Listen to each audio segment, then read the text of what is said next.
Hi everyone. It's time for something a little different. Don't worry everybody, my reviews of Alien Earth episode 4 and 5 are coming. I just got a little behind because frankly, work got ahead of me. But in the meantime, I wanted to talk about something I saw recently and something that I thought was very interesting, and that is the movie Citizen X. And more specifically, I wanted to talk about the one scene from Citizen X I think is absolutely brilliant. Citizen X, if you're unaware, is a made-for-TV movie from 1995, more specifically made for HBO. It's part of what they used to do with their HBO original film series, which has sort of been absorbed into more of just their prestige television, as well as the occasional highly acclaimed miniseries like Chernobyl or The Sympathizer. But back in the 90s, they used to do original HBO films, and more often than not, they tended to really hit those out of the park. One of the absolute standouts of that lineup was Citizen X from 1995. Citizen X tells the true story of the hunt for the serial killer Andrei Chikatilo.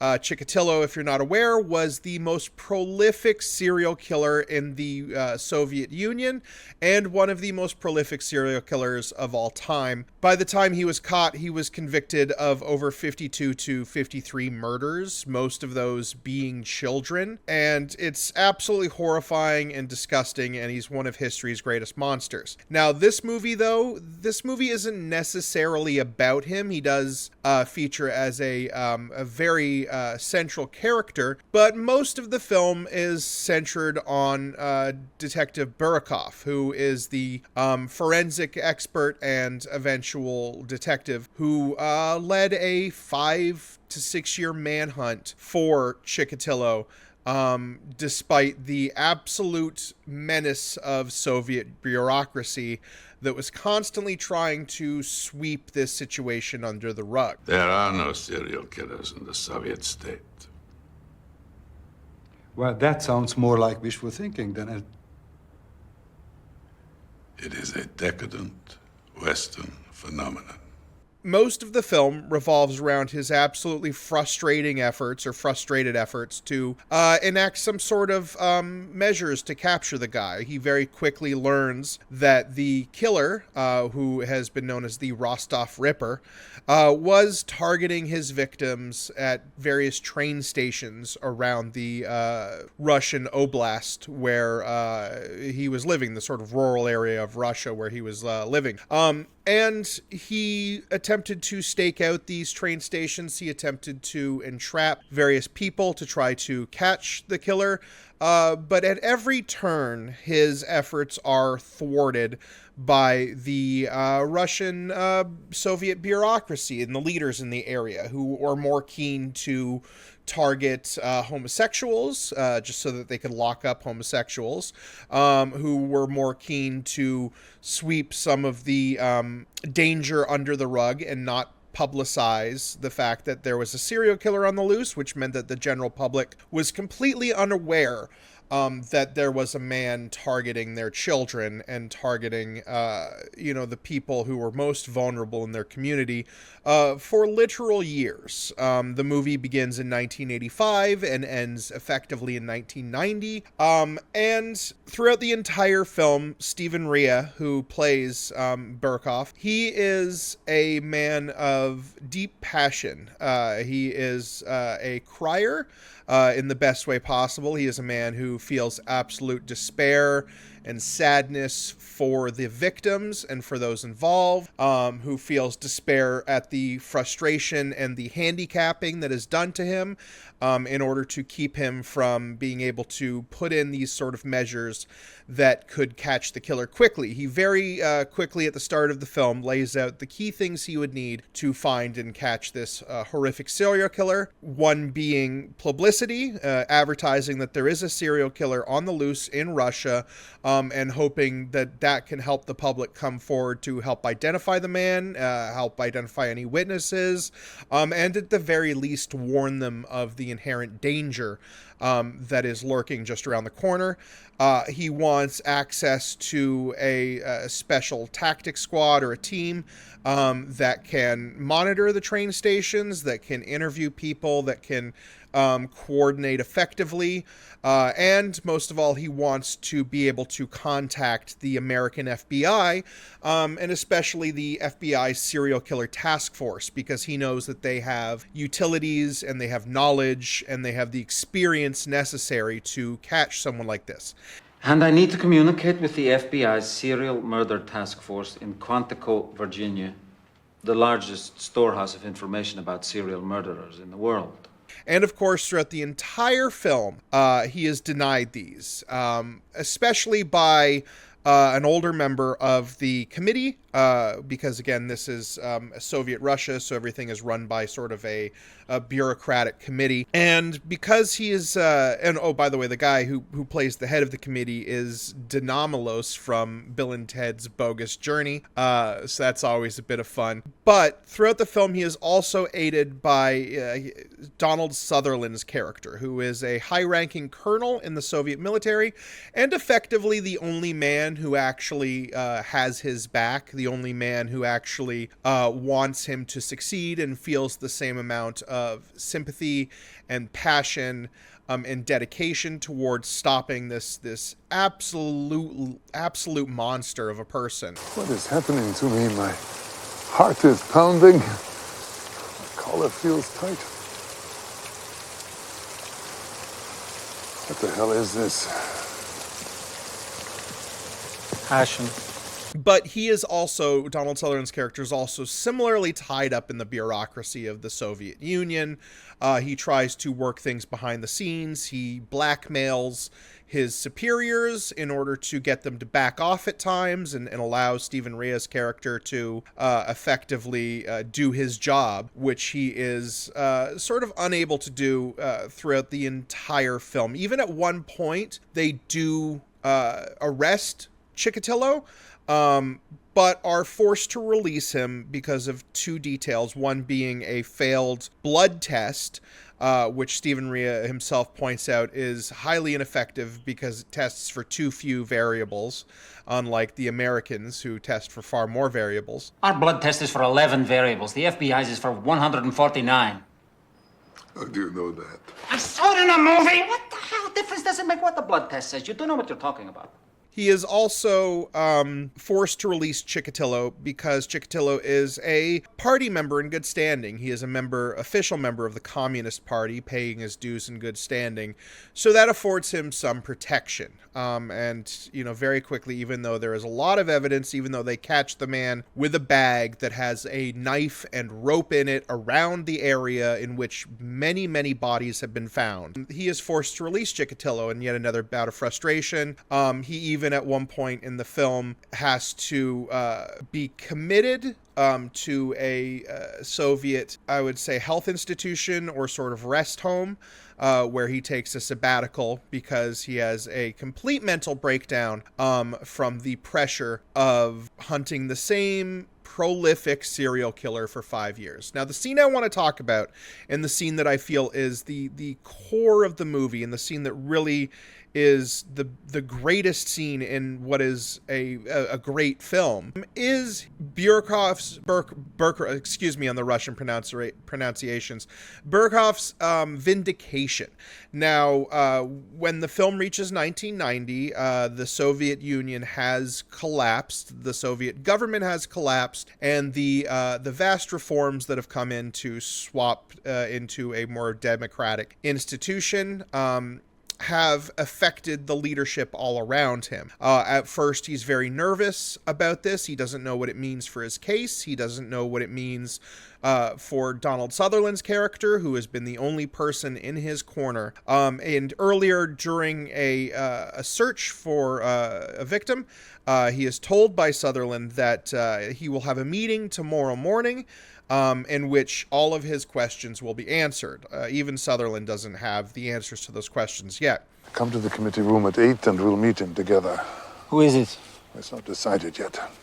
I'm flying to Moscow right now to see if I can influence their decision. Now, the scene has Stephen Reyes' character coming into the room that used to be filled with these stonewalling committee members, and he finds only Donald Sutherland there. And Donald Sutherland explains to him in what is a relief for both him and the viewer. Like, it's the whole film feels like there's this stone on your chest as you're watching. It feels like you can't breathe because he just wants to catch this terrible man, and he can't because of all of these things in his way. And also all of the committee members constantly putting him down, saying he is a failure, saying he is uncommitted, saying that he is heartless, saying that he is incompetent. Have you become that perverse? I do not think this is a fruitful line of inquiry. I do. He enters the room, and Donald Sutherland explains to him that the committee has been disbanded, and now Donald Sutherland, who was a colonel, has been promoted to general. He also informed Stephen Reyes' character, Burkoff, that he has been promoted to colonel himself, that the general now has complete control over the area, and he is making that case his top priority. And in just an absolute stellar moment of acting, Donald Sutherland quietly explains to him that he will receive literally everything he has been asking for the past 5 years. You need men, you need publicity, you need communications. You have it. He will receive a special task force. They will publicize the case in order to bring forward witnesses and warn the public. And he will have a phone call at midnight tonight with the head of the FBI's serial killer division, who will go over all the details. And just before he explains this to him as well, he hands him a box of Kleenex, because it's been very well established Stephen Reyes' character is someone who is unafraid to cry openly, is unafraid to express his emotions openly, which I think is another wonderful part of this film, because too often the detective in these kinds of movies is someone who is very stoic, someone who is very reserved, someone who is very jaded, and Stephen Reyes' character is not that. He is someone who feels absolute passion and dedication and love and sympathy and pain about the deaths that have happened under his watch. And he then explains that the FBI director, or the director of the FBI's serial killer division, has been following the case closely for the last 5 years. Very ironically, he says he doesn't ask how he knows, but he knows because the FBI and the U.S. government was very closely monitoring the Soviet Union at the time, just as the Soviet Union was monitoring the American government, because they were in the middle of a Cold War. That he has been following your work on this case with great interest for about 5 years. I didn't ask him how. And he explains that this man has been following the case for the last 5 years with a keen interest, that he believes that Stephen Reyes' character is a amazing detective who has been absolutely dedicated to finding this killer. He describes him as passionate, and he says while he's talking about this that Stephen Reyes' character, that the FBI director talks about Stephen Reyes' character at the start of every lecture for new classes because he does classes to FBI recruits on serial killer pathology, and he begins every course with a lecture about Burkoff and how he is dedicated, he is passionate. Just did I not tell you this next, but he said that he starts a new group of recruits through the program every 16 weeks. And the first lecture that he gives is always about you. And in a moment of pure devastation, he says that that Burkoff is the person he would least like to have after him if he was a serial killer. An intelligent, methodical, painstaking, passionate detective who would rather die than give up. Again, I concur.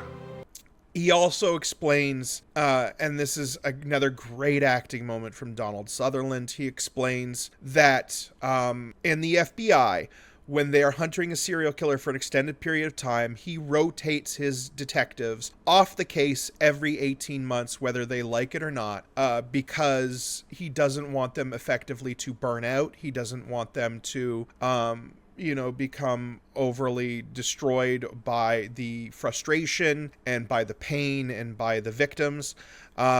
And Donald Sutherland explains that while he did not know this, he told the man that, yeah, oh no, I definitely knew that. And then he says that he was told that the FBI agent believes that he was constantly pushing Burkoff to find his limits, and he never found them. Which in a way is very true, because this guy spent 5 years hunting one of history's most notorious monsters, with a passion and dedication that would have caused burnout for any human being on the planet. And yet, very specifically, earlier in the film, when he comes out of his hiatus, when he comes out of his institutional care, the first thing he does is get back to work, because he is absolutely dedicated to finding and stopping this monster. And then the moment this scene ends with an amazing moment where Donald Sutherland apologizes multiple times to Stephen Reyes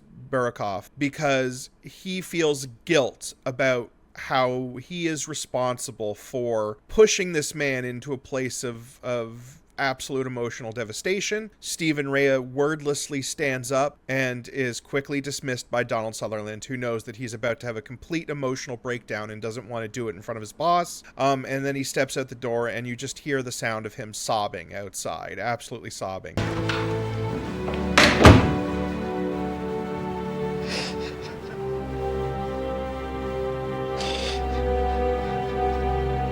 But this is a different moment of sobbing for him, because throughout the rest of the film, earlier in the film, every time he's crying, it's out of a pain, it's out of a sadness. The first time you see him crying is when he's describing what happened to the victims while he's autopsying the many bodies, because he was the coroner at the time, or the forensics coroner at the time. And then, later throughout the film, he's crying when he's being yelled at by his bosses. He's crying when he's thinking about the victims and meeting their family members who have to identify their bodies. Every time he cries in the movie, it's from a place of emotional pain, frustration, except this time. This time, it's like a complete relief. He is crying out of vindication. He is crying because for the first time in this entire case, he has been told that no, he is not incompetent. In fact, it is the complete opposite. He is the one man who is capable of stopping this killer. And it's sort of the whole climax of the film, because very quickly there, he puts his new plans into place. And it now, with all of these roadblocks out of the way, he's able to coordinate an effort where most of the train stations have visible armed police officers harassing people in order to establish a presence and to make the killer nervous. But he very specifically picks 2 smaller stations and has unmarked guards or unmarked policemen there who are simply observing, so that he can lay sort of a honey trap for the killer. It works. It does, unfortunately, lead to the death of one more victim, because of, again, a bit of the Soviet bureaucracy there. The guard, the police officer who was there in order to stop the killings from happening, he had to leave to relieve himself, or leave to maybe fall asleep for a bit, because he was unrelieved by another person for 36 hours. So he had to spend 36 hours guarding this train station on his own. And in those inevitable time periods where he was unable to keep his attention on the station, that's when another murder happened. But because he saw Chikatilo coming out of the forest, dirty, carrying a bag, he interviewed him, he took notes, and this leads directly to the arrest of Chikatilo, who they had before, which leads to his trial, leads to him confessing. And another amazing scene in the film, Max von Sydow's psychiatrist, who has developed a profile on the serial killer, is allowed to directly interview him during an interrogation, and he doesn't even really interrogate him. He just reads his profile to Chikatilo, who has a complete emotional breakdown himself because of his, well, let's face it, absolutely sad and pathetic life that led to him trying to reclaim some kind of power or vindicate some kind of hole in his soul by murdering over 50 innocent people. And then in the final scene of the movie, Chikatilo, like so many victims he led to their deaths is quietly led to his own death. And the haunting image of him just looking down at a drain in the floor as a gun is pointed at the back of his head will live with me forever. I think that's one of the most satisfying ends to a villain in film ever, because of how cold and clinical and institutionalized it is. Please don't turn around. So yeah, that's Citizen X. Please, if you haven't seen it, go see it. Go see it as if it's at the theaters. It's an HBO original film, so I'm sure you can find it on HBO Max, or I guess it's just Max now. Or no, it's HBO Max again. You can find it there, probably. I have, of course, an old DVD copy because it's one of my favorite kind of serial killer films. It's an absolute standout film that not a lot of people have seen because it was an HBO original. So there's my sort of mini review of Citizen X, and more specifically of the single best scene in a film. All right, everybody, thank you so much for watching. Stay tuned. I'll have more videos coming soon. Definitely going to get around to reviewing the rest of Alien Earth. I heard episode 5 was an absolute banger, so I'm excited to see that. I've already seen episode 4, which was pretty good. So yeah, other than that, please spread this channel around if you like it, and let other people know. Like and subscribe if you already haven't. And remember, stay safe and be who you are.